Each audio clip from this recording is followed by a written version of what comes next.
നമ്മളിപ്പോൾ ഓരോ different kind of ഒരു ക്ലയൻറ്റും അല്ലെങ്കിൽ ഡിഫറെൻറ്റ് ഇഷ്യൂസിലുള്ള ക്ലയൻറ്റിനെ ഹാൻഡിൽ ചെയ്യുന്ന സമയത്താണ് നമുക്ക് പുതിയ കാര്യങ്ങൾ എക്സ്പെരിമെൻറ്റ് ചെയ്യാൻ പറ്റുക. 1.5 CR ഒക്കെ സ്പെൻഡ് ചെയ്താൽ അതിനുള്ള റിസൾട്ട് കിട്ടുമോ എന്നുള്ള രീതിയിലുള്ള ഒരു സംഭവം പൊതുവെ എല്ലാവരും ചോദിക്കാറുണ്ട്. പെർഫോമൻസ് മാർക്കറ്ററിന് ഒരു അഡ്രിനാലിൻ റഷ് വരണം. ആ റഷ് വന്നു കഴിഞ്ഞാലാണ് അയാൾ ഒരു എക്സാക്ട്ലി പെർഫോമൻസ് മാർക്കറ്റർ ആണെന്നുള്ള ഒരു സംഭവമാണ്. നമ്മൾ ഈ ഡിജിറ്റൽ മാർക്കറ്റേഴ്സ് ഫേസ് ചെയ്യുന്ന ഏറ്റവും വലിയൊരു ചലഞ്ചാണ് ബംഗാളി ലീഡ്സ്. എങ്ങനെ സോൾവ് ചെയ്യാം? ബംഗാളി ലീഡ്സ് ആക്ച്വലി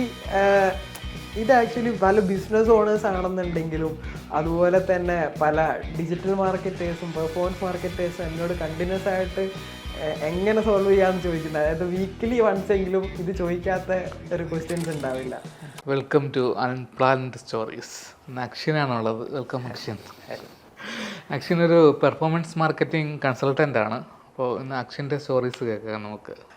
ഞാൻ എൻ്റെ ഡിജിറ്റൽ മാർക്കറ്റിംഗ് കരിയർ സ്റ്റാർട്ട് ചെയ്യുന്നത് പറഞ്ഞിട്ടുണ്ടെങ്കിൽ 2017 അപ്പം ഞാൻ എൻ്റെ ബിടെക് കംപ്ലീറ്റ് ചെയ്തതിന് ശേഷം 2017 ആണ് ഇപ്പം അന്ന് പറയുമ്പം ഡിജിറ്റൽ മാർക്കറ്റിങ്ങിൻ്റെ ഒരു ബൂമൊക്കെ സ്റ്റാർട്ട് ചെയ്യുന്നൊരു സമയമാണ്. അന്ന് ഈ പറഞ്ഞ പോലെ അധികം ഏജൻസീസ് ആണെന്നുണ്ടെങ്കിലും അതുപോലെ തന്നെ അധികം ഇൻസ്റ്റിറ്റ്യൂട്ട്സ് കാര്യങ്ങളൊന്നുമില്ല. ഡിജിറ്റൽ മാർക്കറ്റിംഗ് പഠിക്കാനാണെങ്കിലും അങ്ങനത്തെ കാര്യങ്ങളൊക്കെ ഭയങ്കര ലിമിറ്റഡ് റിസോഴ്സസ് ആണെങ്കിലും ഇപ്പം വീഡിയോസിൻ്റെ കേസിലോ അല്ലെങ്കിൽ ബ്ലോഗിൻ്റെ കേസിലൊക്കെ ആണെന്നുണ്ടെങ്കിലും അങ്ങനെ ഒരു കുറച്ച് ലിമിറ്റഡ് ആയിട്ടുള്ള റിസോഴ്സസാണ്. പക്ഷേ എസ്റ്റാബ്ലിഷ്ഡ് ആയിട്ടുള്ള വേർഡ് സ്ട്രീം പോലത്തെയും പിന്നെ അങ്ങനത്തെ കുറച്ച് പ്ലാറ്റ്ഫോംസ് മീൻസ് അതിന് വ്ളോഗ് കാര്യങ്ങളൊക്കെ അവൈലബിൾ ആണ്. അതല്ലാതെ മീൻസ് ഇപ്പം ഇന്നത്തെ അത്ര ഒരു റിസോഴ്സസ് ഇപ്പം ഒരു കമ്മ്യൂണിറ്റി പോലെയോ അല്ലെങ്കിൽ നമ്മളൊരു ഡൗട്ട് ചോദിച്ചിട്ടുണ്ടെങ്കിൽ ക്ലിയർ ചെയ്യാൻ പറ്റുന്ന ഒരു രീതിയിലുള്ള ഒരു കാര്യങ്ങളോ അല്ലെങ്കിൽ അങ്ങനത്തെ കാര്യങ്ങളൊക്കെ ഭയങ്കര ഒരു ലിമിറ്റഡ് ആയിരുന്നു. അന്ന് നമ്മൾ മെയിൻലി ചെയ്തിട്ടുണ്ടായിരുന്നതെന്ന് പറഞ്ഞിട്ടുണ്ടെങ്കിൽ ഈ വീഡിയോസ് അതുപോലെ തന്നെ ബ്ലോഗ് റെഫർ ചെയ്യുക അങ്ങനത്തെ കാര്യങ്ങളൊക്കെയാണ് മെയിൻലി അന്ന് ചെയ്തിട്ടുണ്ടായിരുന്നത്. പിന്നെ ഞാൻ ആദ്യം സ്റ്റാർട്ട് ചെയ്തതെന്ന് പറഞ്ഞിട്ടുണ്ടെങ്കിൽ 2017 ഒരു കമ്പനിയിലായിരുന്നു ജോയിൻ ചെയ്തിട്ടുണ്ടായിരുന്നത്. അപ്പം അവിടെ ആക്ച്വലി അതൊരു കോമഡിയാണ്. അപ്പം എന്താണെന്ന് പറഞ്ഞിട്ടുണ്ടെങ്കിൽ 2017 എൻ്റെ അടുത്ത് അവർ പറഞ്ഞിട്ടുണ്ടായിരുന്നതെന്ന് വെച്ചിട്ടുണ്ടെങ്കിൽ ഇവിടെ 2 പോസ്റ്റിൻ്റെ വേക്കൻസിയാണ് ഇവിടെ ഉണ്ടായിരുന്നത്. ഒന്ന് സോഷ്യൽ മീഡിയ മാനേജർ വേക്കൻസിയും പിന്നെ ഒന്ന് ഡിജിറ്റൽ മാർക്കറ്റിംഗ് മാനേജർ വേക്കൻസി. അപ്പം വ്യത്യാസം എന്താ? അപ്പോൾ എന്നോട് അവർ പറഞ്ഞതെന്താ വെച്ചാൽ അപ്പം എനിക്ക് ആ ജോബ് കിട്ടണം എന്നുണ്ടെങ്കിൽ ഞാൻ അവിടെ ഒരു പേയ്മെന്റ് ചെയ്യണം. അതായത് അവർ ഈ 2 പോസ്റ്റിലേക്കുള്ള ഫസ്റ്റ് തന്നെ നോക്കണം അവിടെ. അതായത് മാനേജർ പോസ്റ്റിന്റെ വേക്കൻസിയാണ് അവിടെ ഉള്ളത്. ഒരു എക്സിക്യൂട്ടീവ് പോലും അല്ലാത്ത എനിക്ക് അവിടെ ഒരു മാനേജർ പോസ്റ്റാണ് അവിടെ ഉള്ളത്. ഈ 22,000 അല്ലെങ്കിൽ കൊടുത്തു കഴിഞ്ഞിട്ടുണ്ടെങ്കിൽ അപ്പം എന്നോട് പറഞ്ഞിട്ടുണ്ട് സോഷ്യൽ മീഡിയ മാനേജർ പോസ്റ്റ് ആണെന്നുണ്ടെങ്കിൽ 22,000ഉം ഡിജിറ്റൽ മാർക്കറ്റിംഗ് മാനേജർ പോസ്റ്റ് ആണെന്നുണ്ടെങ്കിൽ 33,000 ആണ് എന്നോട് പറഞ്ഞിട്ടുണ്ടായിരുന്നത്. അപ്പം അവർ പറഞ്ഞതെന്ന് വെച്ചിട്ടുണ്ടെങ്കിൽ നമുക്ക് പ്രാക്ടിക്കൽ ഹാൻഡ്സ് ഓൺ എക്സ്പീരിയൻസ് കിട്ടും എന്നുള്ള ഒരു രീതിയിലായിരുന്നു പറഞ്ഞിട്ടുണ്ടായിരുന്നത്. അപ്പം എൻ്റെ അന്നത്തെ ആ ഒരു സാമ്പത്തിക സ്ഥിതി കാര്യങ്ങളൊക്കെ വെച്ചിട്ട് ഞാൻ സോഷ്യൽ മീഡിയ മാനേജർ അതാകുമ്പോൾ നമുക്ക് ഒരു 11,000 ലാഭം ഉണ്ടാവുമല്ലോ. അപ്പോൾ അത് കൺസിഡർ ചെയ്തിട്ട് സോഷ്യൽ മീഡിയ മാനേജർ എന്നുള്ള ഒരു പോസ്റ്റിലേക്കായിരുന്നു എടുത്തിട്ടുണ്ടായിരുന്നത്. അപ്പം പിന്നെ ആക്ച്വലി ഞാൻ എക്സ്പെക്ട് ചെയ്ത രീതിയിലുള്ളൊരു ട്രെയിനിങ്ങോ അല്ലെങ്കിൽ അങ്ങനത്തെ കാര്യങ്ങളൊന്നും എനിക്ക് അവിടുന്ന് അവൈലബിൾ ആയിട്ട് കിട്ടിയിട്ടുണ്ടായിരുന്നില്ല. അപ്പം അവിടെ എന്തായിരുന്നു വെച്ചാൽ എൻ്റെ മെയിൻ ജോബ് റോൾ എന്ന് പറഞ്ഞിട്ടുണ്ടെങ്കിൽ ഞാനൊരു 30-35+ ക്ലയൻസിൻ്റെ സോഷ്യൽ മീഡിയ പേജസും അല്ലെങ്കിൽ അതുപോലെ തന്നെ സോഷ്യൽ മീഡിയ പേജസ് എന്ന് പറയുമ്പോൾ ഫേസ്ബുക്ക്, ഇൻസ്റ്റഗ്രാം, പിന്നെ പിൻട്രസ്റ്റ്, ലിങ്ക്ഡിൻ, ട്വിറ്റർ, അതേപോലെ തന്നെ അന്ന് ഗൂഗിൾ പ്ലസ് എന്ന് പറഞ്ഞിട്ടുള്ള ഒരു പ്ലാറ്റ്ഫോമും കൂടി ഉണ്ട്. അപ്പം ഇപ്പം ഇല്ല, അത് റിമൂവ് ചെയ്തു.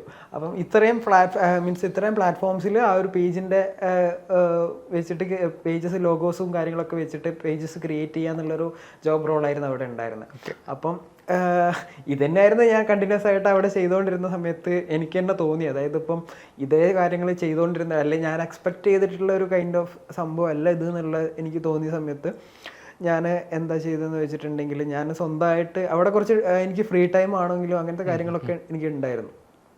അപ്പോൾ അവിടെ ഞാൻ സ്വന്തമായിട്ട് അവിടുന്ന് ഈ പറഞ്ഞ പോലെ ബ്ലോഗും അതുപോലെ തന്നെ വീഡിയോസൊക്കെ റെഫർ ചെയ്യാൻ തുടങ്ങി. അതായത് ഇപ്പം സോഷ്യൽ മീഡിയ എങ്ങനെയാണ് വർക്ക് ചെയ്യുന്നത്, അതുപോലെ തന്നെ സോഷ്യൽ മീഡിയ ആഡ്സിൻ്റെ കാര്യങ്ങൾ എങ്ങനെയാണ്, അങ്ങനത്തെ കാര്യങ്ങളൊക്കെയുള്ള വീഡിയോസ് ആണെങ്കിലും ബ്ലോഗ്സ് ആണെങ്കിലും റെഫർ ചെയ്യാൻ തുടങ്ങി. അപ്പം ഈ കാര്യങ്ങളൊക്കെ റെഫർ ചെയ്ത സമയത്ത് എനിക്ക് ഇതിലേക്ക് കുറച്ചുകൂടി ഒരു പാഷൻ ക്രിയേറ്റ് ആയി ഓട്ടോമാറ്റിക്കലി. അതായത് എനിക്കിതിനെപ്പറ്റി കുറച്ചുകൂടി ഒരു പഠിക്കാനുള്ളൊരു താല്പര്യം മീൻസ് വന്നു. അപ്പം വന്ന സമയത്ത് ഞാൻ എന്താ ചെയ്തതെന്ന് വെച്ചിട്ടുണ്ടെങ്കിൽ ഞാൻ ഡെയിലി ആ ഒരു ടൈമിൽ അറൗണ്ട് ഒരു 1 to 2 hours മിനിമം ഒരു ലേണിംഗ് എന്നുള്ളൊരു ടൈമിന് വേണ്ടിയിട്ട് ഇൻവെസ്റ്റ് ചെയ്യുമായിരുന്നു. അങ്ങനെ അവിടെ ഒരു 1 year പ്ലസ് അവിടെ നിന്ന സമയത്ത് പിന്നെ അക്കോഡസ് എന്ന് പറഞ്ഞിട്ടുള്ള കാലിക്കറ്റുള്ള ഒരു കമ്പനി ഉണ്ട്, വിപിൻ സാറിൻ്റെ കമ്പനി. അപ്പോൾ അവിടെ ഒരു ഗൂഗിൾ ആഡ്സിൻ്റെ ഒരു വാക്കൻസി വന്നു. അപ്പം ആക്ച്വലി ഗൂഗിൾ ആഡ്സിലാണെങ്കിലും ഫേസ്ബുക്കിലാണെന്നുണ്ടെങ്കിലും ഈ ഒരു ടൈം പീരീഡിൽ ഞാനൊരു പ്ലാറ്റ്ഫോം എങ്ങനെയാണ് വർക്ക് ചെയ്യുന്നത് അല്ല അങ്ങനത്തെ കുറച്ച് കാര്യങ്ങളിലൊരു ഇൻഫർമേഷൻ ഉണ്ടാക്കിയെടുത്തിട്ടുണ്ടായിരുന്നു. അപ്പം അവിടെ ആ ഒരു ഇൻ്റർവ്യൂവിൽ കുറേ ക്വസ്റ്റ്യൻസ് കാര്യങ്ങളൊക്കെ ചോദിച്ച സമയത്ത് അത് ക്വസ്റ്റ്യൻസിൽ ഒരു 75 to 80% ക്വസ്റ്റ്യൻസ് ഞാൻ ആൻസർ ചെയ്തിട്ടുണ്ടായിരുന്നു. പക്ഷേ ആ ഒരു പോസ്റ്റ് എന്ന് പറഞ്ഞിട്ടുണ്ടെങ്കിൽ ഒരു സീനിയർ പോസ്റ്റ് ആയിരുന്നു. അതായത് ഇപ്പം ഒരു സീനിയർ എന്നുള്ള രീതിയിലേക്കായിരുന്നു ആ പോസ്റ്റ് ഉണ്ടായിരുന്നത്. അപ്പം എനിക്കൊരു അവിടെ പ്രാക്ടിക്കൽ നോളേജ് അവിടെ എനിക്ക് ഭയങ്കര ഒരു കുറവായതുകൊണ്ട് തന്നെ എന്നോട് പറഞ്ഞിട്ടുണ്ടായിരുന്നതെന്ന് വെച്ചിട്ടുണ്ടെങ്കിൽ മീൻസ് ഇപ്പം കൺസിഡർ ചെയ്യാമെന്നുള്ളൊരു രീതിയിലായിരുന്നു പറഞ്ഞിട്ടുണ്ടായിരുന്നത്. അപ്പം ഞാനൊരു 2 weeks കഴിഞ്ഞ് ഞാൻ 1-2 പ്രാവശ്യം ഫോളോ അപ്പ് ചെയ്ത് നോക്കി. അപ്പോൾ ഫോളോ അപ്പ് ചെയ്ത സമയത്ത് എന്നോട് ബിപിൻ സാർ എന്താ പറഞ്ഞതെന്ന് വെച്ചിട്ടുണ്ടെങ്കിൽ ഞാൻ ഒരു കാര്യം ചെയ്യാം, ഇപ്പം ഈ ഒരു പോസ്റ്റിലേക്ക് എന്തായാലും എടുക്കാൻ പറ്റില്ല, സീനിയർ പോസ്റ്റ് ആയതുകൊണ്ട് തന്നെ അങ്ങനെ എടുക്കാൻ പറ്റില്ല. സോ ഒരു 1 month നിനക്ക് ഗൂഗിൾ ആഡ്സിൽ ട്രെയിനിങ് തരാമെന്ന് പറഞ്ഞു. അപ്പം ഈ ഒരു 1 month എൻ്റെ പെർഫോമൻസിൻ്റെ ബേസിസിലായിരിക്കും എൻ്റെ ഒരു അവിടെ എടുക്കണോ വേണ്ടയോ എന്ന് ഡിസൈഡ് ചെയ്യുക, അതിൻ്റെ ബേസിലാണെന്ന് പറഞ്ഞു. അപ്പം എനിക്ക് ഈ 1 month ഗൂഗിൾ ആഡ്സിൽ ഒരു ട്രെയിനിങ്ങും കാര്യങ്ങളും തന്നു. അങ്ങനെ 1 month ഉള്ളിൽ തന്നെ എൻ്റെ പെർഫോമൻസ് ബേസ് കാരണം മീൻസ് ഞാൻ എന്തൊക്കെയോ ചെയ്തു ആ ഒരു ടൈം പീരീഡിൻ്റെ ഉള്ളിൽ. അങ്ങനെ അവിടെ അവർ പ്ലേസ് ചെയ്യാന്നുള്ളൊരു തീരുമാനത്തിലേക്ക് എത്തി. അങ്ങനെ അവിടെ എനിക്ക് അത്യാവശ്യം നല്ലൊരു എക്സ്പോഷ്യർ ആയിരുന്നു എനിക്ക് കിട്ടിയിട്ടുണ്ടായിരുന്നത്. കാരണം വെച്ചാൽ അവിടെ കുറച്ച് എസ്റ്റാബ്ലിഷ്ഡ് ആയിട്ടുള്ള കുറേ ക്ലയൻസിൻ്റെയും കാര്യങ്ങളൊക്കെ എനിക്ക് അവിടെ ഹാൻഡിൽ ചെയ്യാൻ പറ്റിയിട്ടുണ്ടായിരുന്നു. അതും ഡിഫറെൻറ്റ് നിഷസിലും കാര്യങ്ങളിലൊക്കെ ഉള്ള ക്ലയൻസാണ് അവിടെ ഹാൻഡിൽ ചെയ്തിട്ടുണ്ടായിരുന്നത്. പാനാസോണിക്, അതുപോലെ തന്നെ റിയൽ എസ്റ്റേറ്റ് സെക്ടേഴ്സിലാണെന്നുണ്ടെങ്കിൽ ടാറ്റ, അതേപോലെ ശോഭേൻ്റെ തൃത്വം എന്ന് പറഞ്ഞിട്ടൊക്കെ ഉള്ള പ്രൊജക്ട്സ്, അങ്ങനെ കുറേ പ്രൊജക്ട്സ് ഹാൻഡിൽ ചെയ്യാൻ പറ്റിയിട്ടുണ്ട്. അങ്ങനെ അവിടെ ഒരു 1 year ഗൂഗിൾ ആഡ്സിൽ നിന്ന സമയത്ത് അവിടെ സോഷ്യൽ മീഡിയ ഹെഡായിട്ടുള്ള ആൾ പെട്ടെന്ന് അവിടുന്ന് ജോബ് ചേഞ്ച് ചെയ്ത് പോകുന്ന ഒരു സിറ്റുവേഷനാണ് ഉണ്ടായിരുന്നത്. അപ്പം ആ ഒരു സമയത്ത് എന്നോട് ഇങ്ങനെ ചോദിച്ചു, അതായത് ഗൂഗിൾ ആഡ്സും കൂടി ഹാൻഡിൽ ചെയ്യാൻ പറ്റുമോ എന്നുള്ള രീതിയിൽ എന്നോട് ചോദിച്ചു. അപ്പോൾ ഈ ഒരു ടൈമിലാണെന്നുണ്ടെങ്കിലും ഞാൻ ആ ലേണിങ്ങിൻ്റെ സമയം ഞാൻ അങ്ങനെ തന്നെ കൺസിഡർ ചെയ്തിട്ടുണ്ട്. അതായത് ലേണിംഗ് ഇമ്പോർട്ടൻ്റ് ആണ്, നമ്മൾ ഈ ഒരു ഫീൽഡിൽ പിടിച്ചു നിൽക്കുക എന്നുള്ള ആ സമയം കൊണ്ട് എനിക്ക് മനസ്സിലായിട്ടുണ്ട്. പിന്നെ എനിക്ക് എന്താന്ന് വെച്ചിട്ടുണ്ടെങ്കിൽ എനിക്കൊരു ഈഗർനെസ് ഉണ്ടായിരുന്നു. അതായത് പുതിയ കാര്യങ്ങൾ പഠിക്കാനാണെങ്കിലും അല്ലെങ്കിൽ പുതിയ കാര്യങ്ങൾ ഇതിനെപ്പറ്റി അറിയാമെന്നുള്ളൊരു ഈഗർനെസ് അതിലുണ്ടായിരുന്നു. അപ്പം ആ കാര്യങ്ങൾ ഞാൻ കണ്ടിന്യൂസ് ആയിട്ട് മിനിമം ഒരു 30 minutes എങ്കിലും ഒരു ദിവസം എന്തെങ്കിലും പുതുതായിട്ട് വായിക്കാനോ ആ ഒരു ടൈം ഞാൻ ചെയ്തുകൊണ്ടിരുന്നുണ്ടായിരുന്നു. അങ്ങനെ സോഷ്യൽ മീഡിയയിൽ വന്നു. സോഷ്യൽ മീഡിയയിലും ഈ പറഞ്ഞ പോലെ ഒരു അത്യാവശ്യം ക്ലയൻസും കാര്യങ്ങളും അതിൽ ബഡ്ജറ്റും കാര്യങ്ങളൊക്കെ അവിടുന്ന് ഹാൻഡിൽ ചെയ്യാൻ പറ്റിയിട്ടുണ്ടായിരുന്നു. അങ്ങനെ അവിടെ ഒരു 2.5 years ഒക്കെ ഉണ്ടായിരുന്നു. അപ്പോൾ അവിടുന്ന് ഇറങ്ങുന്ന സമയത്ത് സോഷ്യൽ മീഡിയേൻ്റെയും ഗൂഗിൾ ആഡ്സിൻ്റെയും ലീഡായിട്ടാണ് അവിടുന്ന് ഞാൻ ഇറങ്ങുന്നുണ്ടായിരുന്നത്. അപ്പം ആഡ്സ് ലീഡ് എന്ന് പറഞ്ഞിട്ടുള്ളൊരു പോസ്റ്റിലാണ് അവിടുന്ന് ഇറങ്ങിയിട്ടുണ്ടായിരുന്നത്. അപ്പോൾ അതിൻ്റെ ഉള്ളിൽ തന്നെ ഞാൻ അവിടെ ഒരു 30+ ക്ലയൻസിനെ 40+ ക്ലയൻസിനൊക്കെ ഹാൻഡിൽ ചെയ്തിട്ടുണ്ട്. അങ്ങനെ അത് കഴിഞ്ഞിട്ട് ഞാൻ നേരിട്ട് പോകുന്നതെന്ന് പറഞ്ഞിട്ടുണ്ടെങ്കിൽ ഇംഗ്ലീഷ് ഹൗസ് എന്ന് പറഞ്ഞിട്ടുള്ള ഇവിടേക്കാണ്. അപ്പം ഇംഗ്ലീഷ് ഹൗസ് എന്ന് പറഞ്ഞിട്ടുണ്ടെങ്കിൽ വാട്സപ്പ് ബേസ്ഡ് ആയിട്ടൊരു ഇംഗ്ലീഷ് ട്രെയിനിങ് പ്രൊവൈഡ് ചെയ്യുന്നൊരു ഇൻസ്റ്റിറ്റ്യൂട്ടായിരുന്നു. അപ്പം ഞാൻ അവിടെ പോകുന്ന സമയത്ത് എന്ന് പറഞ്ഞിട്ടുണ്ടെങ്കിൽ ആക്ച്വലി അവരൊരു സ്ക്രാച്ച് കൈൻഡ് ഓഫ് സിറ്റുവേഷൻ ആണ്. അതായത് ഇപ്പം അവരുടെ ബ്രാൻഡ് സ്റ്റാർട്ട് ചെയ്തിട്ടേ ഉള്ളൂ, അല്ലെ അങ്ങനത്തെ ഒരു കൈൻഡ് ഓഫ് ഇതിലാണ് ഞാൻ അവിടെ പോകുന്നുണ്ടായിരുന്നത്.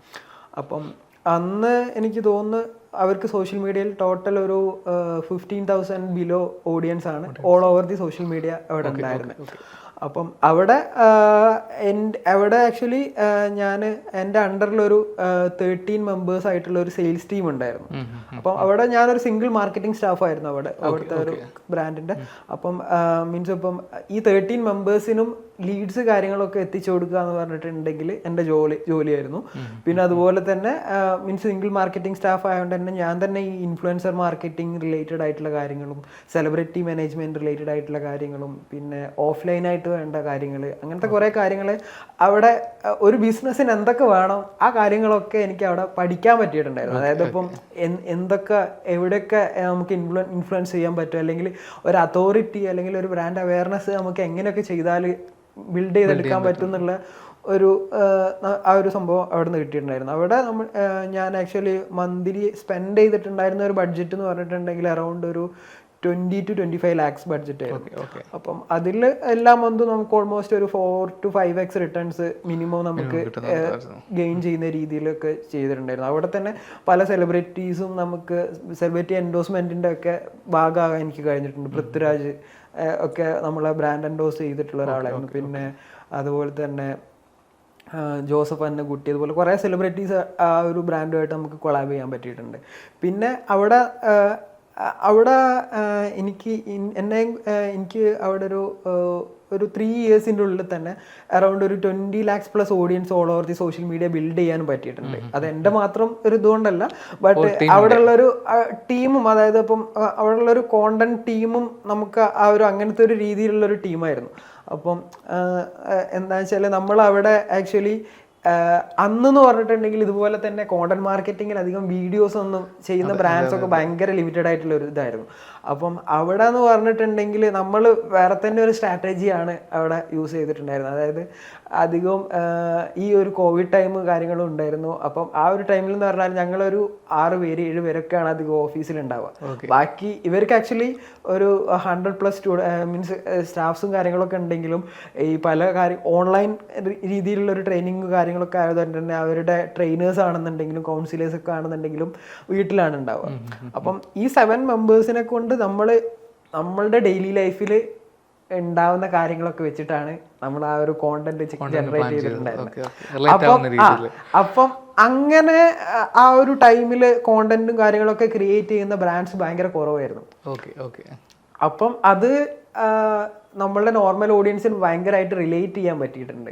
ഇപ്പോൾ പല കാര്യങ്ങളാണെന്നുണ്ടെങ്കിൽ നമ്മൾ അന്നത്തെ ആ ഒരു ടൈമിൽ തന്നെ 2020 ടൈമിൽ തന്നെ നമ്മളെ പല കോണ്ടന്റും 1 million 2 million ഒക്കെ ഈസിലി ആവുന്ന ഓർഗാനിക്കലി തന്നെ നമുക്ക് അത്രേ ഈസിലി നമുക്ക് ആ ഒരു ടൈം പീരീഡിന്റെ ഉള്ളിൽ തന്നെ അതെ ടിക്ടോക്ക് ഉണ്ടെങ്കിലും നമുക്ക് ഇൻസ്റ്റാഗ്രാമും അതേപോലെ തന്നെ ഷോർട്സ്, യൂട്യൂബ് ഷോർട്സ് നമ്മളെ ഇതിൽ വലിയൊരു ഇത് വെച്ചിട്ടുണ്ട്. അപ്പം ആ ഒരു ടൈമിൽ നമുക്ക് ഈസിലി ആ ഒരു ടൈം പീരീഡിൻ്റെ ഉള്ളിൽ തന്നെ മീൻസ് ഇപ്പം ഒരു അതോറിറ്റിയോ അല്ലെങ്കിൽ ഈ ഒരു സംഭവം എന്ന് പറഞ്ഞിട്ടുണ്ടെങ്കിൽ ഇംഗ്ലീഷ് ഹൗസ് എന്ന് പറഞ്ഞ ബ്രാൻഡ് ആൾക്കാരുടെ അടുത്തേക്ക് എത്തിക്കാൻ നമുക്ക് ആ ഒരു ടൈം പീരീഡിൻ്റെ ഉള്ളിൽ പറ്റിയിട്ടുണ്ട്. ആ ഒരു സംഭവം, അതായത് ഇപ്പം ആ ഒരു ബ്രാൻഡ് അതോറിറ്റി എന്ന് പറഞ്ഞിട്ടുണ്ടെങ്കിൽ എന്നെ അഡ്വർടൈസിലും നല്ല രീതിയിൽ ഹെൽപ്പ് ചെയ്തിട്ടുണ്ട്. അതായത് ഇപ്പം ഞാൻ അവിടെ പോകുന്ന ഫേസിൽ ഉണ്ടായിരുന്ന ആ ഒരു ലീഡ് കോസ്റ്റ് ആണെന്നുണ്ടെങ്കിലോ അല്ലെ അങ്ങനത്തെ കാര്യങ്ങൾ കമ്പയർ ചെയ്യുന്ന സമയത്ത് നമുക്ക് ആ ഒരു ബ്രാൻഡ് ഒന്ന് എസ്റ്റാബ്ലിഷ്ഡ് ആയി വരുന്നതിനനുസരിച്ച് നമുക്ക് ലീഡ് കോസ്റ്റിലാണെന്നുണ്ടെങ്കിലും അല്ലെങ്കിൽ അവിടെ മൊത്തത്തിലുള്ള കാര്യങ്ങളിൽ നമുക്ക് നല്ല രീതിയിലുള്ള campaign wise cost per result optimise ചെയ്യാനാണെങ്കിലും അങ്ങനെ പല കാര്യത്തിലും നമുക്ക് നല്ല ഒരു കാര്യം കിട്ടിയിട്ടുണ്ട്. ഇപ്പം ആ ബ്രാൻഡ് അതോറിറ്റി എന്ന് പറഞ്ഞിട്ടുള്ള ഒരു ഫാക്ടർ എന്ന് പറഞ്ഞിട്ടുണ്ടെങ്കിൽ ഒരു ബ്രാൻഡിനെ കൺസിഡർ ചെയ്തോളം അത്ര ഇമ്പോർട്ടൻ്റ് ആയിട്ടുള്ള ഒരു ഫാക്ടറാണ്. അതിൻ്റെ കൂടെ തന്നെ നമ്മൾ ഓഫ്ലൈൻ റിലേറ്റഡ് ആയിട്ടുള്ള ബ്രാൻഡിങ് ആക്ടിവിറ്റീസും അങ്ങനത്തെ പല കാര്യങ്ങളും അവിടെ ചെയ്തിട്ടുണ്ടായിരുന്നു. അത് കഴിഞ്ഞ് ഒരു 3 years അവിടെ തന്നെ നിന്നു. അവിടെ വേറെ ഇഷ്യൂസും കാര്യങ്ങളൊന്നും ഉണ്ടായിട്ടില്ല. പക്ഷെ ആ ടൈം പീരീഡിൻ്റെ ഉള്ളിൽ തന്നെ ഞാൻ അവിടെ ഫസ്റ്റ് പോയ ദിവസം തൊട്ട് ചെയ്ത അതേ സെയിം കാര്യങ്ങൾ തന്നെയാണ് പിന്നെ ഞാൻ ചെയ്യുന്നത്. അപ്പം എനിക്ക് തന്നെ ഒരു തോട്ട് പ്രോസസ്സ് വന്നു. അതായത് ഇപ്പം ഞാൻ ഈ സെയിം കാര്യങ്ങൾ തന്നെയാണല്ലോ പിന്നെയും ചെയ്യുന്നത്, എനിക്ക് പുതുതായിട്ട് എന്തെങ്കിലും കാര്യങ്ങൾ ചെയ്യണം, പുതിയ കൈൻഡ് ഓഫ് ക്ലയൻസിനെ ചെയ്യണം. അതായത് മാത്രമല്ല ഇപ്പം ഇതിൽ തന്നെ ഈ ഒരു ടൈം പീരീഡ് തന്നെ ഞാൻ ബാക്കിയുള്ള പ്ലാറ്റ്ഫോമിൽ എന്തൊക്കെയാണ് നടക്കുന്നത് അല്ലെങ്കിൽ ബാക്കിയുള്ള ക്യാമ്പയിൻസും കൂടി ഹാൻഡിൽ ചെയ്യാൻ വേണ്ടിയിട്ട് ഡിഫറെൻറ്റ് കൈൻഡ് ഓഫ് എന്താ പറയുക ക്ലയൻസിനെ ഞാൻ ഫ്രീലാൻസിങ് ആയിട്ട് ചെയ്തിട്ടുണ്ടായിരുന്നു. കാരണം വെച്ചാൽ ഇവിടെ ഒരു മിക്കവാറും ഒരു സെയിം കൈൻഡ് ഓഫ് ക്യാമ്പയിൻസ് തന്നെയാണ് ഞാൻ അധികം ചെയ്തുകൊണ്ടിരുന്നത്.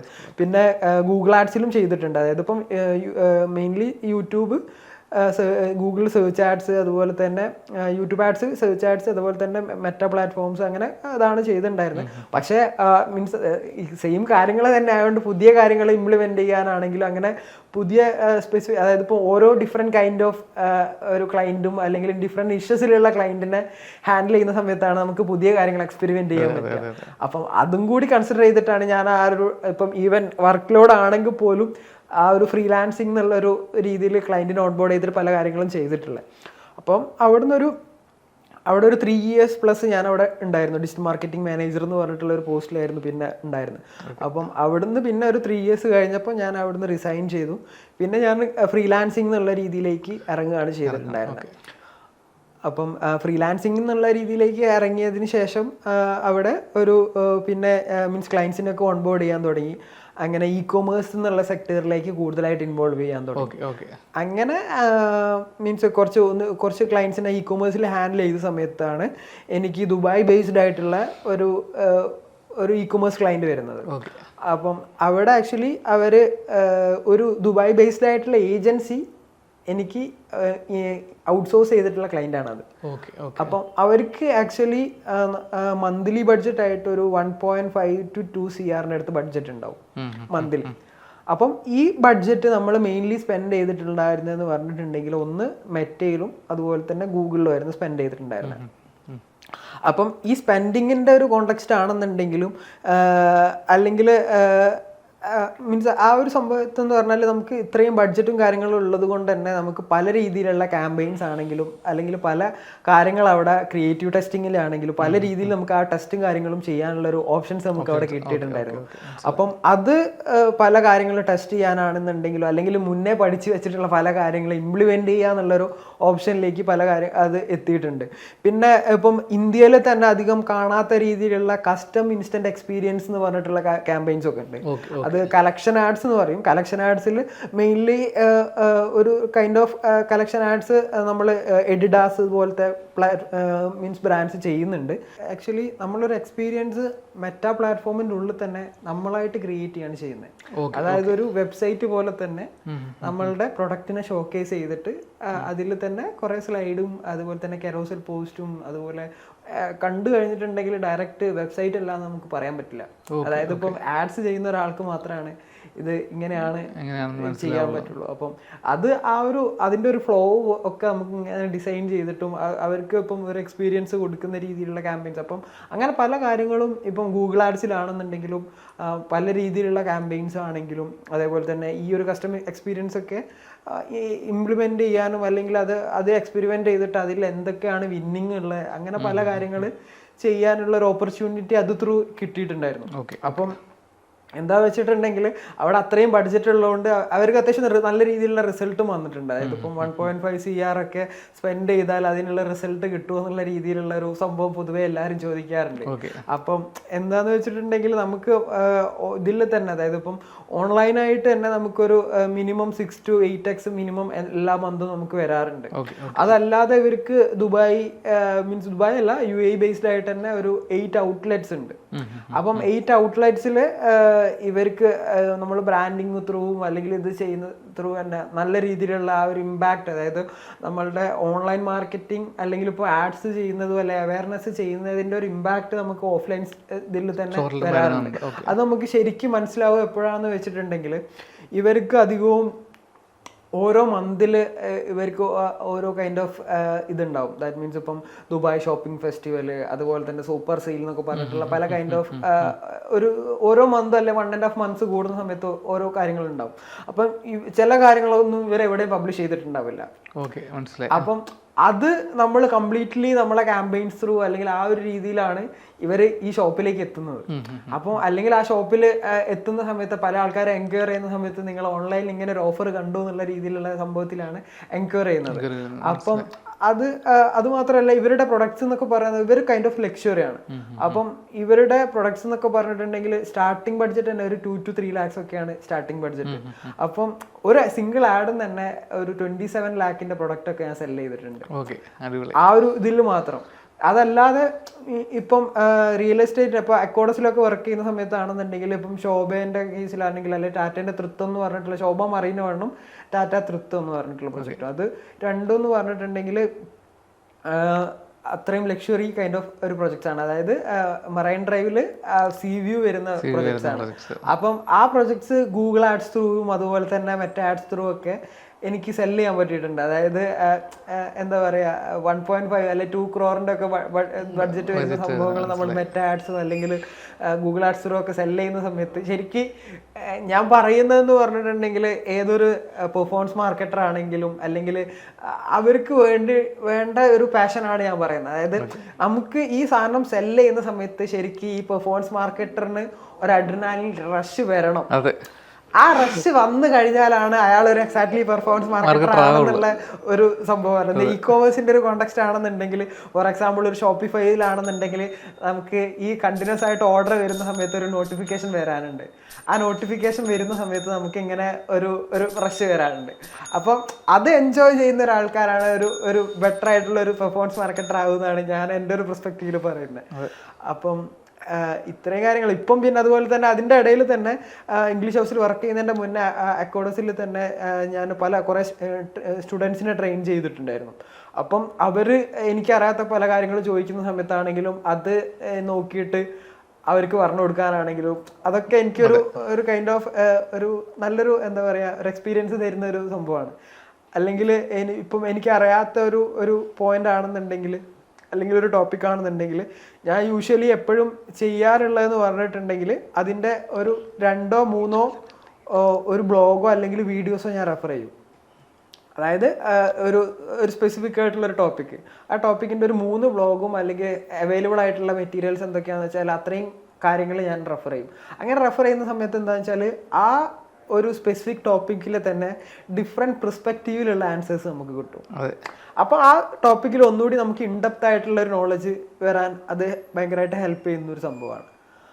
ഇപ്പം പിന്നെ അതുപോലെ തന്നെ ഏജൻസീൻ്റെ കൺസൾട്ടേഷൻസ് ഇപ്പം എക്സിസ്റ്റിംഗ് ആയിട്ടുള്ള ഏജൻസീസ് ഉണ്ടാവുമല്ലോ, അവരുള്ള ടീമിൻ്റെ ആഡ് അക്കൗണ്ട്സും പിന്നെ ഗൂഗിൾ ആഡ്സ് അക്കൗണ്ട്സ് ഒക്കെ അനലൈസ് ചെയ്തിട്ട് അല്ലെങ്കിൽ ഓഡിറ്റ് ചെയ്തിട്ട് അതിൽ ഇന്ന രീതിയിലുള്ള ചേഞ്ചസും അല്ലെങ്കിൽ നിങ്ങളുടെ ക്യാമ്പയിൻസിൽ ഈ ചേഞ്ചസ് വരുത്തി കഴിഞ്ഞാൽ നിങ്ങൾക്ക് ക്യാമ്പയിൻസ് എത്രത്തോളം സക്സസ് ആക്കാൻ പറ്റും എന്നുള്ള രീതിയിലുള്ള കൺസൾട്ടേഷൻസ് പരിപാടി അങ്ങനത്തെ കാര്യങ്ങളും ഇപ്പം ചെയ്യുന്നുണ്ട്. ഇതാണ് ഇപ്പം മെയിൻലി ചെയ്യുന്നത്. ഓക്കെ, നമ്മളിപ്പോൾ മെറ്റ പ്ലാറ്റ്ഫോംസിൽ ഇപ്പോൾ ഇൻട്രസ്റ്റ് ബേസ്ഡ് ടാർഗറ്റിംഗ് മാക്സിമം കുറച്ച് കൊണ്ടുവരുവാണ്. ഇപ്പോൾ ക്രിയേറ്റീവ് ടാർഗറ്റിംഗ് ആണ് കൂടുതലും ഫോക്കസ് ചെയ്തുകൊണ്ടിരിക്കുന്നത്. അപ്പോൾ ക്രിയേറ്റീവ് ടാർഗറ്റിംഗ് ഫോക്കസ് ചെയ്യുമ്പോൾ കുറേ ആൾക്കാർക്ക് ഫ്രഷേഴ്സിനൊക്കെ ഡൗട്ട് ഉണ്ടാവും ഏതൊക്കെ മെട്രിക്സ് ആണ് നമ്മൾ ആ ക്രിയേറ്റീവ് വിന്നിങ് ആണോ അല്ലെ ഒന്ന്. ഓക്കെ, ഇതിൽ ആക്ച്വലി നമുക്ക് എന്താണെന്ന് വെച്ചിട്ടുണ്ടെങ്കിൽ നമ്മളുടെ ക്യാമ്പയിൻസ് ആണെങ്കിൽ ക്യാമ്പയിൻസിൽ നമ്മൾ യൂസ് ചെയ്യുന്ന ക്രിയേറ്റീവ്സ് എന്ന് പറഞ്ഞിട്ടുണ്ടെങ്കിൽ മാക്സിമം നമ്മൾ ഒരു സാധാരണക്കാരന് മനസ്സിലാകുന്ന രീതിയിൽ മാക്സിമം ഒരു സിമ്പിൾ ആക്കി കഴിഞ്ഞാൽ അത് ഏറ്റവും ബെറ്റർ ആയിരിക്കും. അവിടെ കുറേ കോണ്ടന്റ് കൊടുക്കാതെ അല്ലെങ്കിൽ ഏറ്റവും സിമ്പിളായിട്ട് മീൻസ് അതിൽ തന്നെ നമുക്ക് പല അപ്രോച്ചും എടുക്കാൻ പറ്റും. ക്രിയേറ്റീവ് ടാർഗറ്റിംഗിൽ ഇപ്പം പറയുകയാണെന്നുണ്ടെങ്കിൽ ഒന്ന് നമുക്ക് വേണമെന്നുണ്ടെങ്കിൽ ഡയറക്റ്റ് പറയാം നമ്മളെ സർവീസ് ഇതാണെന്നുള്ള രീതിയിൽ ഡയറക്റ്റ് ഒരു അങ്ങനത്തെ ഒരു ക്രിയേറ്റീവ് എടുക്കാം.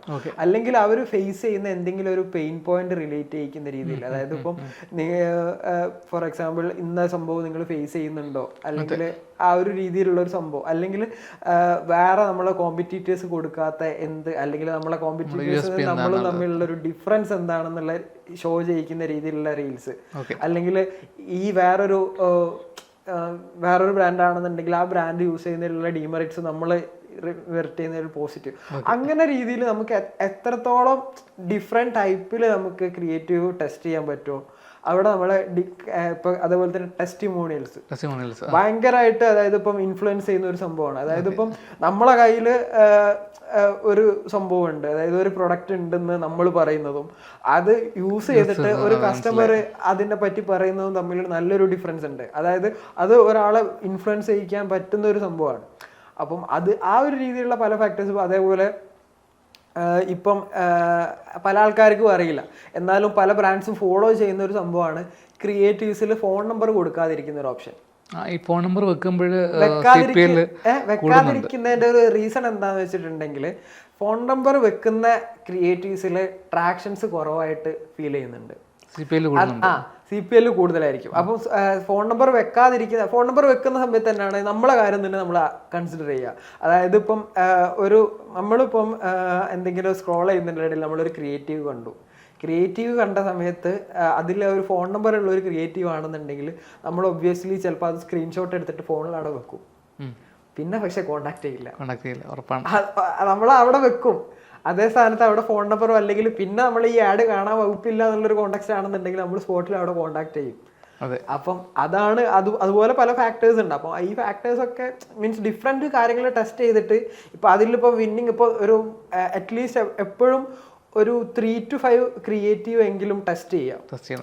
അതായത് ടെസ്റ്റ് ചെയ്യുന്നതിന്റെ റീസൺ എന്താണെന്ന് വെച്ചാൽ നമ്മൾ ഒരു സിംഗിൾ ക്രിയേറ്റീവ് ഒരു ആഡിന്റെ അകത്ത് ചെയ്യുകയാണെന്ന് വിചാരിക്കുക. അങ്ങനെ ചെയ്യുന്ന സമയത്ത് എന്താണെന്ന് വെച്ചാൽ പ്ലാറ്റ്ഫോമിനും എക്സ്പെരിമെന്റ് ചെയ്യാൻ ലിമിറ്റേഷൻ ആണ്.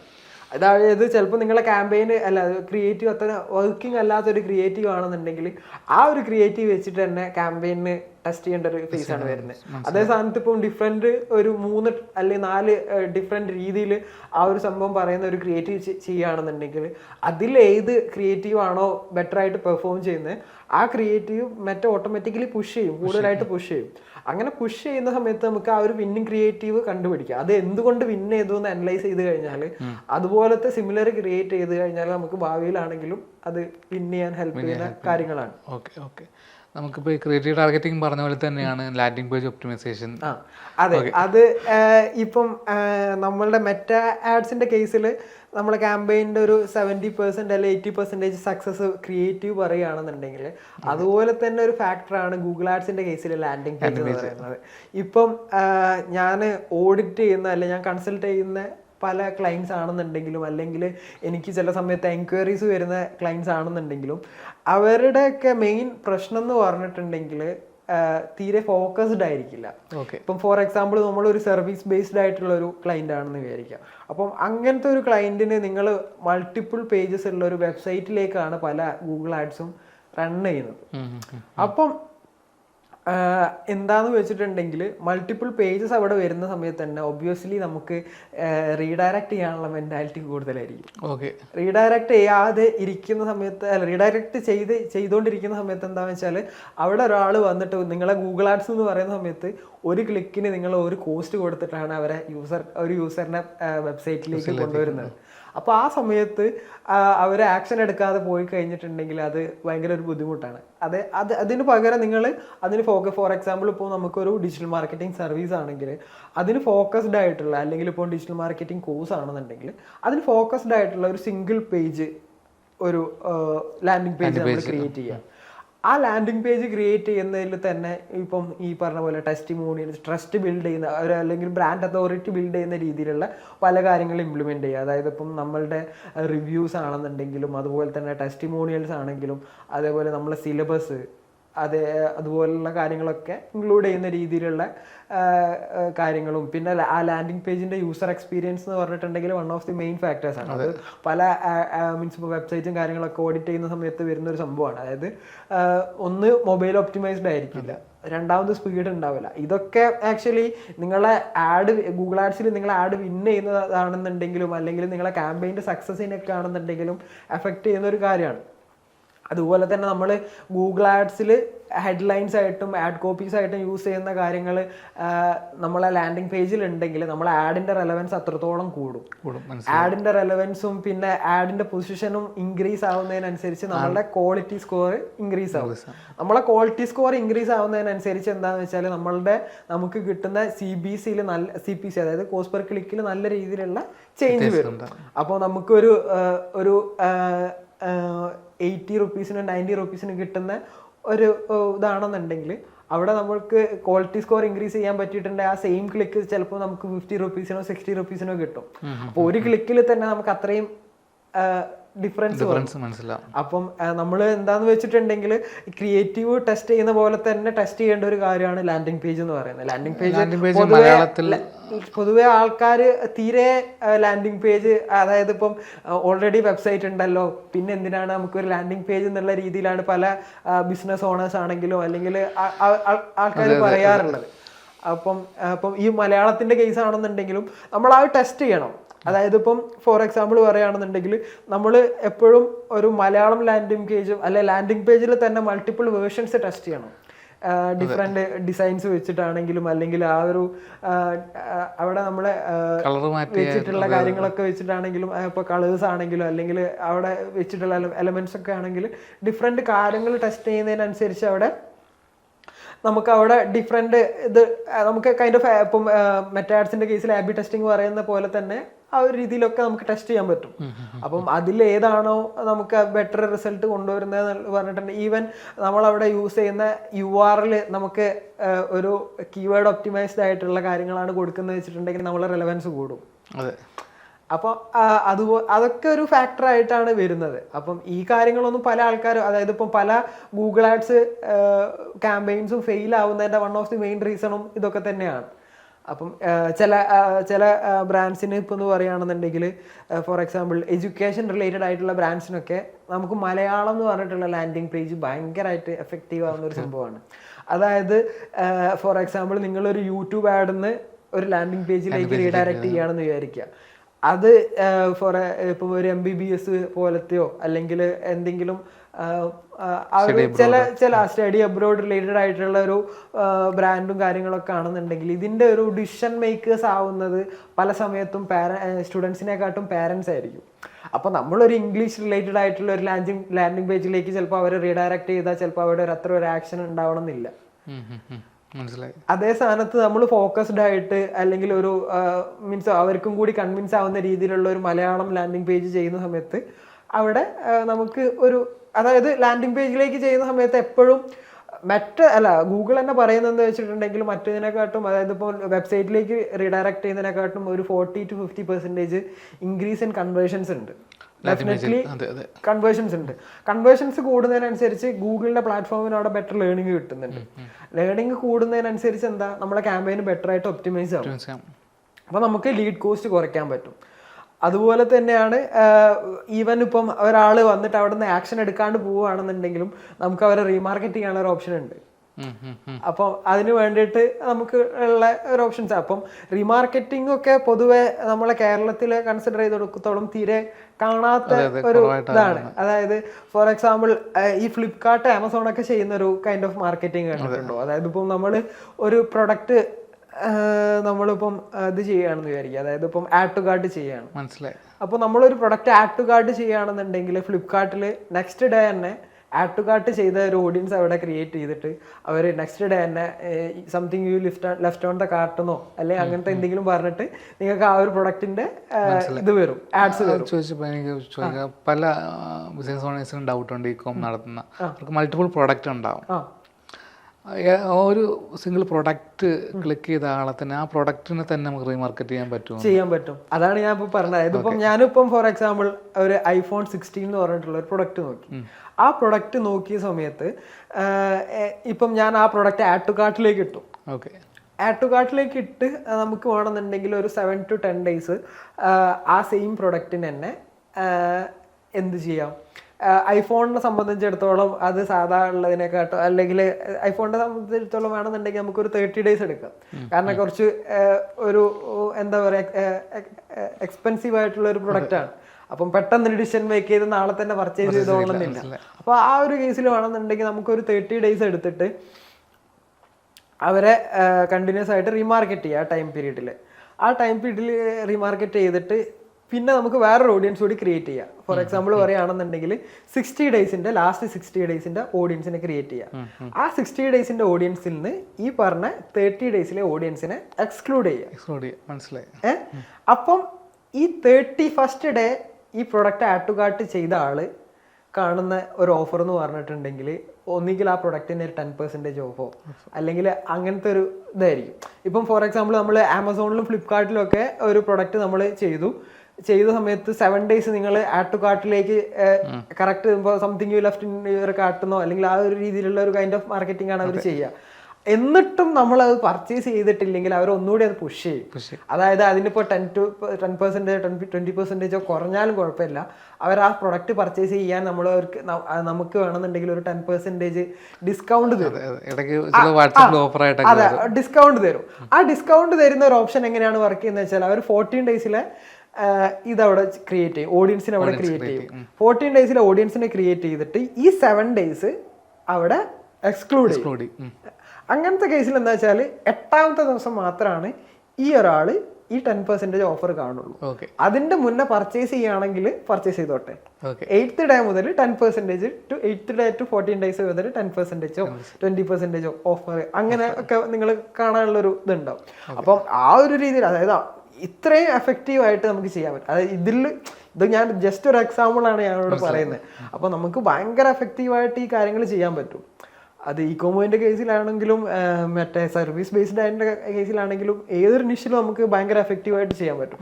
അപ്പം അത് നമ്മൾ ഈ ഓഡിയൻസിനാണെങ്കിലും അല്ലെങ്കിൽ അങ്ങനത്തെ കാര്യങ്ങൾ എത്രത്തോളം നമ്മൾ യൂട്ടിലൈസ് ചെയ്യുന്നു അവിടെയാണ് ആ ഒരു ക്യാമ്പയിൻ്റെ ഒരു മെഷറും സക്സസും കാര്യങ്ങളൊക്കെ. ബംഗാളി ലീഡ്സ് നമ്മൾ ഈ ഡിജിറ്റൽ മാർക്കറ്റേഴ്സ് ഫേസ് ചെയ്യുന്ന ഏറ്റവും വലിയൊരു ചലഞ്ചാണ് ബംഗാളി ലീഡ്സ്. എങ്ങനെ സോൾവ് ചെയ്യാം? ബംഗാളി ലീഡ്സ് ആക്ച്വലി പല ബിസിനസ് ഓണേഴ്സ് ആണെന്നുണ്ടെങ്കിലും അതുപോലെ തന്നെ പല ഡിജിറ്റൽ മാർക്കറ്റേഴ്സും പെർഫോമൻസ് മാർക്കറ്റേഴ്സും എന്നോട് കണ്ടിന്യൂസ് ആയിട്ട് എങ്ങനെ സോൾവ് ചെയ്യാമെന്ന് ചോദിക്കുന്നത്. അതായത് വീക്കിലി വൺസ് എങ്കിലും ഇത് ചോദിക്കാത്ത ഒരു ക്വസ്റ്റ്യൻസ് ഉണ്ടാവില്ല. അപ്പം അതിൻ്റെ ഒരു റീസൺ എന്താണെന്ന് വെച്ചിട്ടുണ്ടെങ്കിൽ നമ്മളെ ക്യാമ്പയിനിൻ്റെ ഒരു ലേണിംഗ് അവിടെ ബ്രേക്ക് ആവുന്ന സമയത്താണ് ഈ ഒരു ലീഡ് വരുന്നത്. ഫോർ എക്സാമ്പിൾ നമുക്ക് മെറ്റാ പ്ലാറ്റ്ഫോം എടുക്കാം.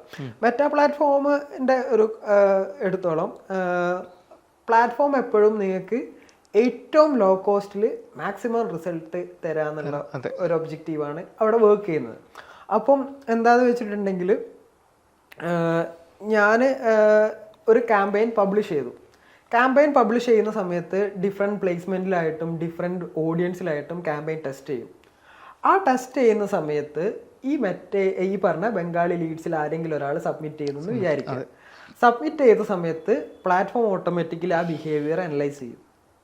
അതായത് ഈ ബിഹേവിയർ ഉള്ള ഓഡിയൻസ് ആണ് ഇതിൽ നിന്ന് ലീഡ് സബ്മിറ്റ് ചെയ്തതെന്ന് അനലൈസ് ചെയ്യും. അങ്ങനെ അനലൈസ് ചെയ്യുന്ന സമയത്ത് പ്ലാറ്റ്ഫോം ഓട്ടോമാറ്റിക്കലി തിങ്ക് ചെയ്യും. അതായത് ഇത് ആക്ച്വലി ഒരു AI സിസ്റ്റമാണ് വർക്ക് ചെയ്യുന്നത്. പ്ലാറ്റ്ഫോം ഓട്ടോമാറ്റിക്കലി തിങ്ക് ചെയ്യും, ഇതേ ബിഹേവിയേഴ്സ് ഉള്ള കൂടുതൽ ഓഡിയൻസിനെ കാണിച്ചു കഴിഞ്ഞിട്ടുണ്ടെങ്കിൽ ഈ കസ്റ്റമറിന് കൂടുതൽ ലീഡ്സ് മാക്സിമം ലോ കോസ്റ്റിൽ ജനറേറ്റ് ചെയ്യാൻ പറ്റും എന്നുള്ള സാധനം അവിടെ വരും. അപ്പോൾ അങ്ങനെ വരുന്ന സമയത്ത് എന്താണെന്ന് വെച്ചിട്ടുണ്ടെങ്കിൽ കൂടുതലായിട്ട് ഹിന്ദിക്കാരെ കാണിക്കും, കൂടുതലായിട്ട് ഹിന്ദിക്കാരെ ലീഡ്സ് അവിടെ ജനറേറ്റ് ചെയ്യും. അത് സോൾവ് ചെയ്യാൻ നമുക്ക് പല മെത്തേഡ്സ് ഉണ്ട്. അതിൻ്റെ വൺ ഓഫ് ദി റീസൺ എന്ന് പറഞ്ഞിട്ടുണ്ടെങ്കിൽ ഈ മെറ്റയിൽ നമ്മൾ ഇനീഷ്യലി സെറ്റ് ചെയ്യുന്ന ഒരു ലീഡ് ഫോം എന്ന് പറഞ്ഞിട്ടുണ്ടെങ്കിൽ അത് പ്രീഫിൽഡ് ആയിട്ടുള്ള ക്വസ്റ്റ്യൻസ് ആണ് വരിക. ആ പ്രീഫിൽഡ് ആയിട്ടുള്ള ക്വസ്റ്റ്യൻസ് വരുന്ന സമയത്ത് ഇതുപോലത്തെ മീൻസ് ബംഗാളി ലീഡ്സ് ആണെങ്കിലും അങ്ങനത്തെ ഇത് കയറി വരാനുള്ള ചാൻസ് ഭയങ്കര കൂടുതലാണ്. അപ്പോൾ അതിന് പകരം നമുക്ക് അവിടെ ക്വസ്റ്റ്യൻസ് ആഡ് ചെയ്യാം. അതായത് മീൻസ് ഇപ്പം പല രീതിയിലുള്ള വാട്സപ്പ് നമ്പർ ആഡ് ചെയ്യാനും അല്ലെങ്കിൽ കണ്ടീഷണൽ ലോജിക് എന്ന് പറഞ്ഞിട്ടുള്ള ഒരു ഓപ്ഷൻ ഉണ്ട്. കണ്ടീഷണൽ ലോജിക് എന്ന് പറഞ്ഞിട്ടുണ്ടെങ്കിൽ നമ്മൾ ABC എന്ന് പറഞ്ഞിട്ടുള്ള ഒരു ക്വസ്റ്റ്യൻ കൊടുക്കുകയെന്ന് വിചാരിക്കാം. അപ്പം A എന്ന് പറഞ്ഞ ക്വസ്റ്റ്യനും B എന്ന് പറഞ്ഞ ക്വസ്റ്റ്യനും C എന്ന് പറഞ്ഞ ക്വസ്റ്റ്യനും നമ്മൾ എക്സ്പെക്ട് ചെയ്യുന്ന ആൻസർ വന്നാൽ മാത്രം ഇയാൾ ഈ ഫോം സബ്മിറ്റ് ചെയ്താൽ മതി എന്നുള്ള ഒരു കണ്ടീഷനിലേക്കാണ് നമ്മൾ അവിടെ ചെയ്യുന്നത്. അപ്പം അവിടെ ഒരു ലീഡ് സബ്മിറ്റ് ചെയ്തിട്ടുണ്ടെങ്കിൽ അത് ഒരു നമ്മളുടെ എക്സാക്ട് ലീഡായിരിക്കും. ഓൾമോസ്റ്റ് ഒരു 90% അല്ലെങ്കിൽ 80% നമ്മൾ എക്സ്പെക്ട് ചെയ്യുന്ന കൈൻഡ് ഓഫ് അല്ലെങ്കിൽ നമ്മളുടെ സർവീസ് ആവശ്യമുള്ള ഒരു ലീഡായിരിക്കും. അങ്ങനത്തെ ഒരു ലേണിംഗ് അവിടെ, അതായത് ആ ലേണിംഗ് മീൻസ് എത്രത്തോളം നമുക്ക് എഫക്റ്റീവ് ആക്കാൻ പറ്റുമോ അത്രത്തോളം നമ്മൾക്ക് പൊട്ടൻഷ്യൽ ആയിട്ടുള്ള ലീഡ്സ്, അതായത് ഇപ്പം നിങ്ങളിപ്പം ലീഡ് ജനറേഷൻ ചെയ്യുന്ന സമയത്ത് എപ്പോഴും ചെക്ക് ചെയ്യേണ്ടതെന്ന് പറഞ്ഞിട്ടുണ്ടെങ്കിൽ മാക്സിമം ലീഡ്സ് ജനറേറ്റ് ചെയ്യാന്നുള്ള രീതിയിലല്ല, മാക്സിമം ഈ ഒരു ലീഡ് ജനറേഷൻ്റെ കൺസിഡർ ചെയ്തെടുത്തോളം മെറ്റ പറയുന്നത് പറഞ്ഞിട്ടുണ്ടെങ്കിൽ നമ്മൾ ലേണിംഗ് പീരീഡ് എന്ന് പറഞ്ഞിട്ടുണ്ടെങ്കിൽ 7 days ആണ്. ഈ 7 daysന്റെ അകത്ത് 50 ഒപ്റ്റിമൈസേഷൻ ഇവന്റ്സ് ആണ്. എന്ത് ഒപ്റ്റിമൈസേഷൻ ഇവന്റിനാണോ നമ്മൾ ഒപ്റ്റിമൈസ് ചെയ്യുന്നത് അതിന്റെ 50 ഒപ്റ്റിമൈസേഷൻ ഇവന്റ് ആണ് നടക്കേണ്ടത്. അപ്പം 7 daysന്റെ ഉള്ളിൽ നമുക്ക് 50 ലീഡ്സ് അവിടെ ജനറേറ്റ് ചെയ്താലാണ് അവിടെ ആ ലേണിംഗ് ഫേസിന് നമ്മളെ ക്യാമ്പയിൻ അവിടെ എക്സിറ്റ് ആവും. ഓക്കെ, അപ്പം ഈ ഒരു കോണ്ടെക്സ്റ്റിൽ ഇതുപോലത്തെ 50 ലീഡ്സ് ആണ് ജനറേറ്റ് ചെയ്യുന്നത് വെച്ചാൽ അവിടെ പ്ലാറ്റ്ഫോമിന് ഒരു ബെറ്റർ ലേണിംഗ് ആണ് അവിടെ കിട്ടിയത്. മാക്സിമം ലീഡ്സ് ജനറേറ്റ് ചെയ്യുന്നതിന് പകരം ക്വാളിഫൈഡ് ആയിട്ടുള്ള ലീഡ്സ് ജനറേറ്റ് ചെയ്യാം. ലേണിംഗ് പീരീഡിൽ ക്വാളിഫൈഡ് ആയിട്ടുള്ള ലീഡ്സ് ജനറേറ്റ് ചെയ്ത് കഴിഞ്ഞാൽ ഈ ലേണിംഗ് ഫേസിൽ എപ്പോഴും മേ ബി ചിലപ്പം ECPL-ലും കോസ്റ്റ് പെർ ലീഡിലും ഒക്കെ ഭയങ്കര ഫ്ലക്ച്വേഷൻസ് ഉണ്ടാവും. ആ സംഭവം വൺസ് ക്യാമ്പയിൻ ബെറ്റർ ലേണിംഗ് കിട്ടിക്കഴിഞ്ഞാൽ നിങ്ങൾ ക്യാമ്പയിൻ ബെറ്റർ ആയിട്ട് ഒപ്റ്റിമൈസ്ഡ് ആവും. അതിനനുസരിച്ച് അവിടെ നമ്മൾ ലീഡ് കോസ്റ്റ്, അതായത് ഇപ്പം 50 ലീഡ്സ് അവിടെ ജനറേറ്റ് ചെയ്തു. ഇത് ഏത് ബിഹേവിയറിലെ ലീഡ്സ് ആണ് ജനറേറ്റ് ചെയ്തത് പ്ലാറ്റ്ഫോം ഓട്ടോമാറ്റിക്കലി ഒരു അനാലിസിസ് നടത്തിയിട്ട് അതിന്റെ ആ ഒരു ഓഡിയൻസിന്റെ ഒരു ലുക്ക് ലൈക്ക് പോലത്തെ ഒരു ഓഡിയൻസിനാണ് നിങ്ങളെ ആഡ് പിന്നെയും കാണിക്കാനുള്ള ഒരു ചാൻസ് വരുന്നത്. അങ്ങനെ കാണുന്ന ബെറ്റർ ലേണിംഗ് കിട്ടുന്നതിനനുസരിച്ച് നിങ്ങളെ ലീഡ് കോസ്റ്റ് അവിടെ കുറഞ്ഞു വരികയാണ് ചെയ്യുന്നത്. അപ്പം പിന്നെ ഈ പറഞ്ഞ പോലെ ഈ ബംഗാളി ലീഡ്സ് ഒക്കെ ഒരുവിധം വരെ ഒഴിവാക്കാൻ പറ്റും. അതിൽ തന്നെ ഇപ്പോൾ നമുക്ക് റീസെന്റ് OTP വെരിഫിക്കേഷനും അങ്ങനെ പല രീതിയിലുള്ള ഓപ്ഷൻസ് മെറ്റ ഇൻട്രൊഡ്യൂസ് ചെയ്തിട്ടുണ്ട് ലീഡ് ക്വാളിറ്റി ഇംപ്രൂവ് ചെയ്യാൻ വേണ്ടിയിട്ട്. അത് മാത്രമല്ല, നമുക്ക് മെറ്റാ ബിസിനസ് സ്യൂട്ടിൽ പോയി കഴിഞ്ഞിട്ടുണ്ടെങ്കിൽ അവിടെ ഓരോ ലീഡിന്റെ ഫീഡ്ബാക്ക് അപ്ഡേറ്റ് ചെയ്യാനുള്ള ഒരു ഓപ്ഷനും കൂടിയാണ്. കൈൻഡ് ഓഫ് CRM എന്നുള്ള രീതിയിൽ. അപ്പം ഒരു ഗുഡ് ആണോ ബാഡ് ആണോ എന്നൊക്കെയുള്ള രീതിയിൽ അപ്ഡേറ്റ് ചെയ്തിട്ടുണ്ട്. പ്ലാറ്റ്ഫോമിന് മനസ്സിലാവും, അതായത് ഈ ജനറേറ്റ് ചെയ്തതിൽ ഇന്ന ലീഡ്സ് ആണ് ഗുഡ്, ഇന്ന ലീഡ്സ് ആണ് ബാഡ്. അതുപോലെ തന്നെ നമ്മൾ CRM കണക്ട് ചെയ്യുന്നതാണെങ്കിലും ഈ ഓഫ്ലൈൻ കൺവേർഷൻ റിലേറ്റഡ് ആയിട്ടുള്ള കാര്യങ്ങൾക്കാണെങ്കിലും അങ്ങനെ പല കാര്യങ്ങൾക്ക് ഭയങ്കര എഫക്റ്റീവ് ആവുന്ന ഒരു സംഭവമാണ്. ഓക്കെ, ഈ ബിസിനസ് ഓണേഴ്സ് ഈ CRMലൊക്കെ കോസ്റ്റ് കൂടുതലാണ്, അതിന് CRMൻ്റെ ആവശ്യമുണ്ടോ എന്നൊക്കെ ചോദിക്കാറുണ്ട്.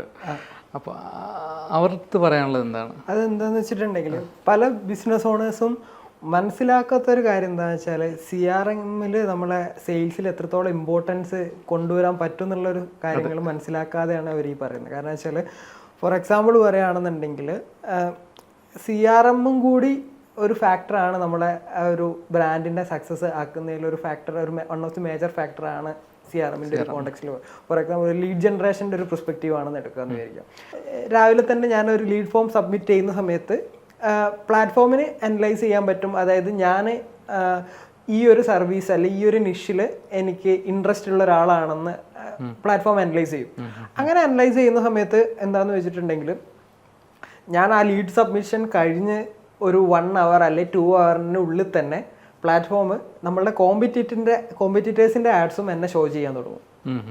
അപ്പം അവിടെ ഒരു CRM യൂസ് ചെയ്യുന്ന ഒരു കോമ്പറ്റീറ്റർ ആണ് നമ്മൾ ആഡ്, അതിൽ നമ്മൾ രണ്ടാമത് ലീഡ് ഫോം സബ്മിറ്റ് ചെയ്യുകയാണെന്നുണ്ടെങ്കിൽ അവരുടെ ലീഡ് ഇൻസ്റ്റൻ്റ് ആയിട്ട് അവിടെ എത്തും.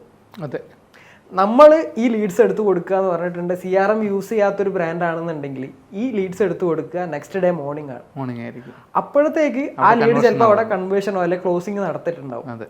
അപ്പം അങ്ങനെ ഇപ്പം പ്ലാറ്റ്ഫോം നല്ല രീതിയിൽ, അതായത് ഇപ്പം ഈ ഒരു 1 to 2 years ആയിട്ട് മെറ്റാ പ്ലാറ്റ്ഫോം എന്ന് പറഞ്ഞാൽ കുറച്ചുകൂടി അഡ്വാൻറ്റേജ് ആയിട്ടാണ് വർക്ക് ചെയ്യുന്നത്. ഭയങ്കര അഡ്വാൻറ്റേജ് കൈൻഡ് ഓഫ് ഓഡിയൻസ് അല്ലെ ആ ഒരു രീതിയിൽ വർക്ക് ചെയ്യുന്നതുകൊണ്ട് തന്നെ പ്ലാറ്റ്ഫോം വൺസ് സബ്മിഷൻ നടന്നു കഴിഞ്ഞിട്ടുണ്ടെങ്കിൽ സ്പോട്ടിൽ അനലൈസ് ചെയ്യും, ഇത് ഇന്ന നിഷിലുള്ള ഇൻട്രസ്റ്റ് ഉള്ള ആളാണ്. ആ സ്പോട്ടിൽ തന്നെ കോമ്പറ്റീറ്റേഴ്സിൻ്റെ ആഡ്സ് അവരുടെ ഫീഡിൽ വരികയും ചെയ്യും.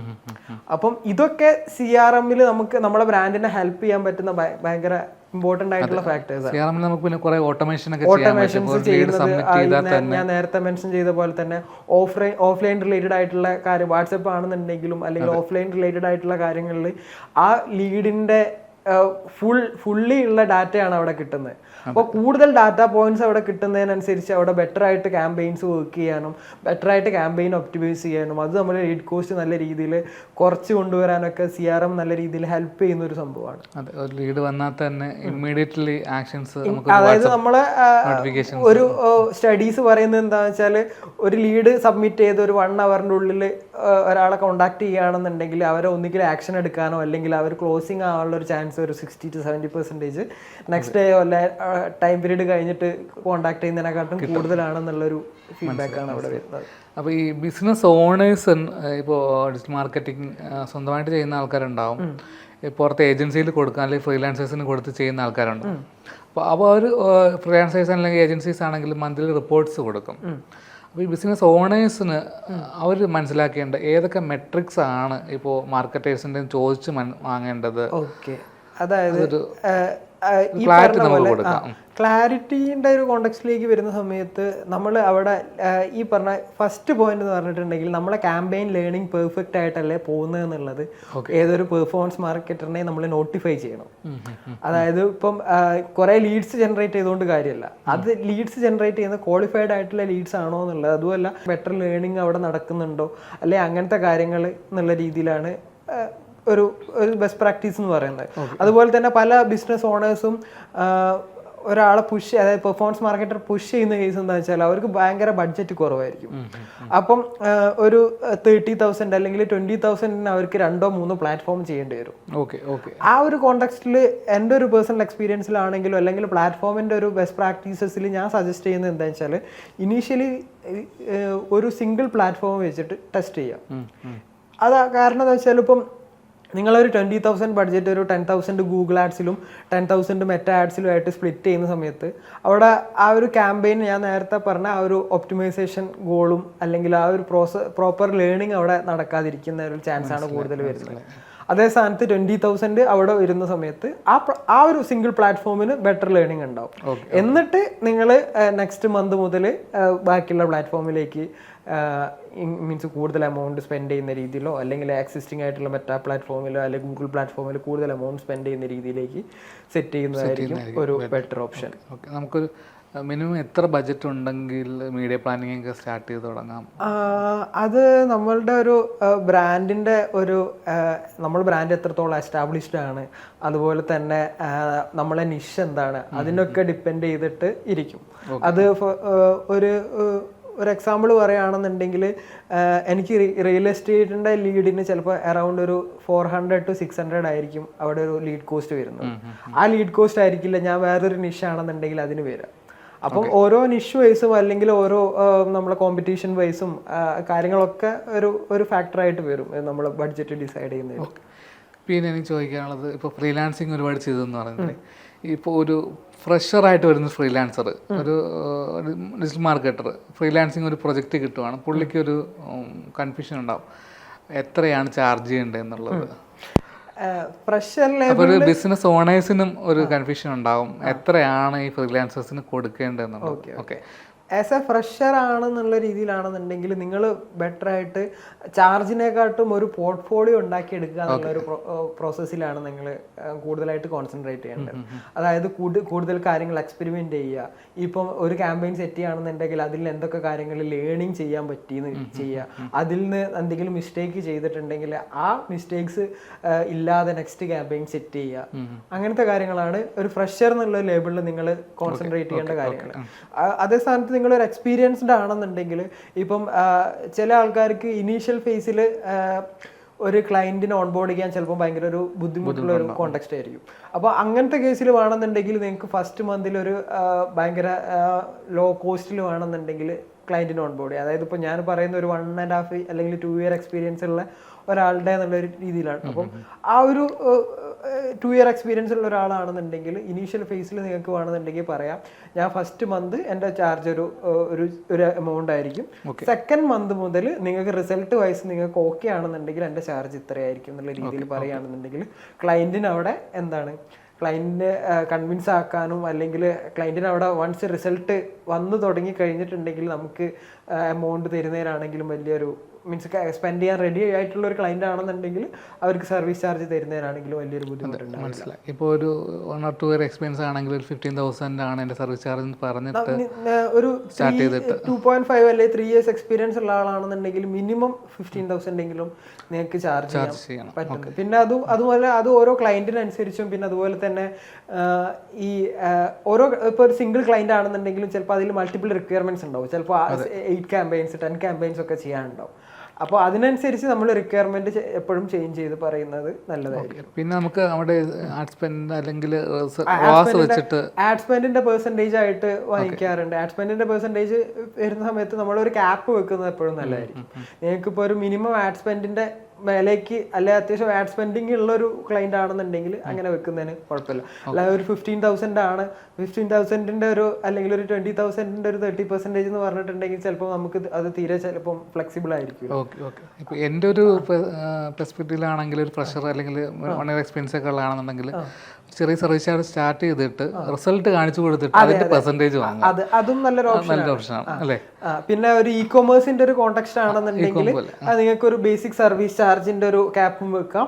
അതിന്റെ കൂടെ നമുക്കൊരു ടോട്ടൽ നിങ്ങളെ ആഡ്സ് ത്രൂ എത്ര സെയിൽസ് വന്നു അതിന്റെ ഒരു 3% അല്ലെങ്കിൽ ഒരു 5% ഒക്കെ നമുക്ക് ചാർജ് ചെയ്യാൻ പറ്റാവുന്നതാണ്. അപ്പൊ ആ ഒരു കോണ്ടെക്സ്റ്റിൽ എന്താ വെച്ചാൽ ഒരു ബിസിനസ് ഓണർ മനസ്സിലാക്കുകയും ചെയ്യും. അതായത് ഇപ്പം ബിസിനസ് ഗ്രോ ചെയ്താൽ മാത്രമാണ് നിങ്ങൾ ഗ്രോ ചെയ്യുള്ളൂ എന്നുള്ള ഒരു പെർഫോമൻസ് മാർക്കറ്റും ഗ്രോ ചെയ്യുക.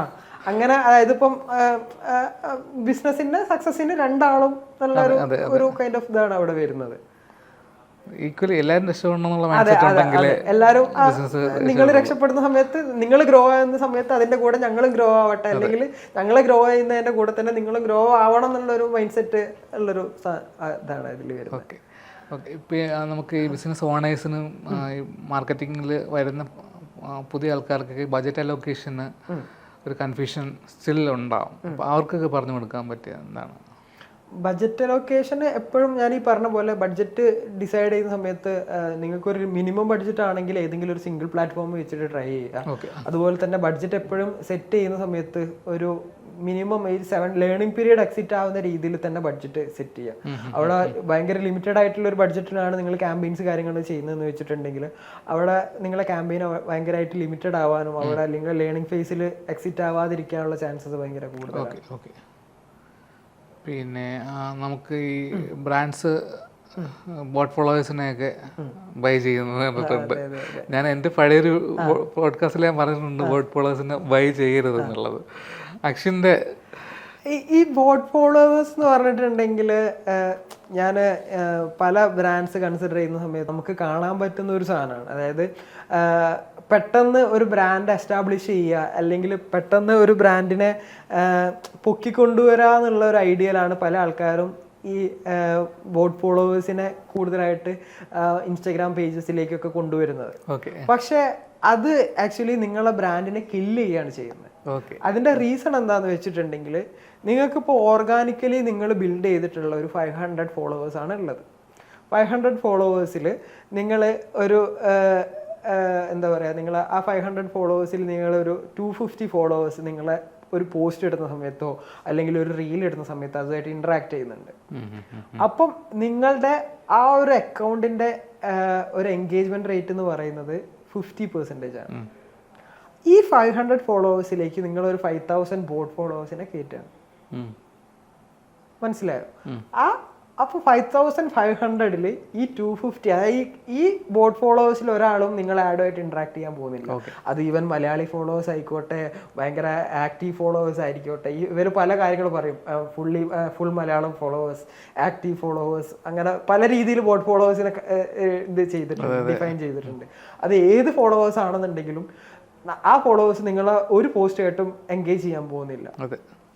അപ്പം നിങ്ങളെ ഈവൻ നിങ്ങളൊരു ബോട്ട് ഫോളോവേഴ്സിനെ ഇങ്ങനെ ഇട്ട് കഴിഞ്ഞ് കുറച്ച് കാലം കഴിഞ്ഞിട്ട് നിങ്ങൾ പ്രോപ്പറായിട്ട് കോണ്ടന്റ് മാർക്കറ്റിങ്ങും കാര്യങ്ങളൊക്കെ ചെയ്യാൻ തുടങ്ങിയാലും നിങ്ങളെ പോസ്റ്റിൽ ഈ ഫോളോവേഴ്സ് എൻഗേജ് ചെയ്യാത്തത് കൊണ്ട് തന്നെ നിങ്ങളെ പോസ്റ്റിന്റെ എൻഗേജ്മെന്റ് റേറ്റ് അവിടെ നല്ല രീതിയിൽ കുറയും.